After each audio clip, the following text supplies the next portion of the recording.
अस्सलाम वालेकुम नाजरीन, जहाँ पर आपको ताज़ा तरीन अपडेट से आगाह करते चले। NCOC ने कोरोना की नई किस्म ओमिक्रॉन के खतरे के पेश नज़र कैटेगरी C के ममालिक में इजाफा कर दिया और इन ममालिक से पाकिस्तान आने पर मुकम्मल पाबंदी ऐड कर दी। कौन कौन से ममालिक शामिल हैं, इस वीडियो में हम आपको मुकम्मल अपडेट से आगाह करेंगे। इससे पहले कि अगर आप हमारे चैनल पर नए हैं तो हमारे चैनल को सब्सक्राइब कर दें और साथ दिए गए बेल आइकन को भी प्रेस कर दें ताकि हर नई आने वाली वीडियो आप तक बआसानी पहुँचती रहे।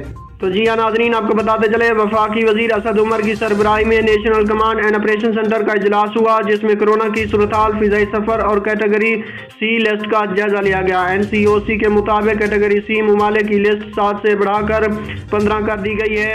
इन ममालिक में जनूबी Africa, Netherlands, Hungary, Ireland, Croatia, Slovenia, Vietnam, Poland और जिम्बाब्वे और नमीबिया वगैरह शामिल हैं। NCOC का कहना है कि कैटेगरी C ममालिक से पाकिस्तान आने पर मुकम्मल पाबंदी होगी और इन ममालिक से अशद ज़रूरी सफ़र खसूसी इजाज़त पर हो सकेगा, जबकि कैटेगरी C ममालिक से पाकिस्तान के लिए सफ़र खसूसी कमेटी से इस्तिस्ना सर्टिफिकेट के बाद मुमकिन होगा।